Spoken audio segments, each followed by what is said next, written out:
Good morning. Every woman has a story. మనోహ భార్య ప్రపంచానికి తన పేరు తెలియదు.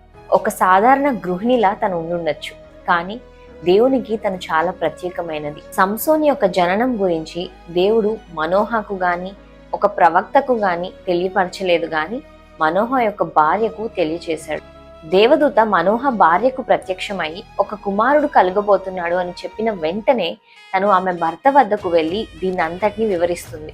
ఇది విని మనోహ కూడా ఇంకొక కన్ఫర్మేషన్ కోసం దేవునికి ప్రార్థన చేస్తాడు. ఇక్కడ మనం చూసినట్టయితే దేవుడు తనకు బయలుపరిచిన విషయాన్ని ఏది తనలో దాచుకోకుండా వెంటనే తన భర్త వద్దకు వెళ్లి ఆమె చెప్తుంది.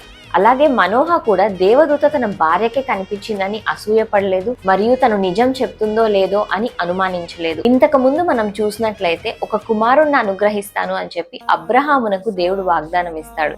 రెబ్కాకు బిడ్డలు కలగట్లేదని చెప్పి ఇస్సాకు తన కోసం ప్రార్థన చేస్తాడు. కానీ ఈ కథలో భార్య భర్తలు ఇద్దరు కలిసి దేవుణ్ణి వెతికారు, కలిసి దేవుని చిత్తాన్ని తెలుసుకున్నారు, కలిసి ఆయనకి బలులు అర్పించారు. దేవుని ఎడల భయభక్తులు కలిగి ఒకరి ఎడల ఒకరికి ప్రేమ కలిగిన కుటుంబంగా మనోహను తన భార్యను మనం చూస్తాం. Have a blessed day. యాత్రను కొనసాగింతును.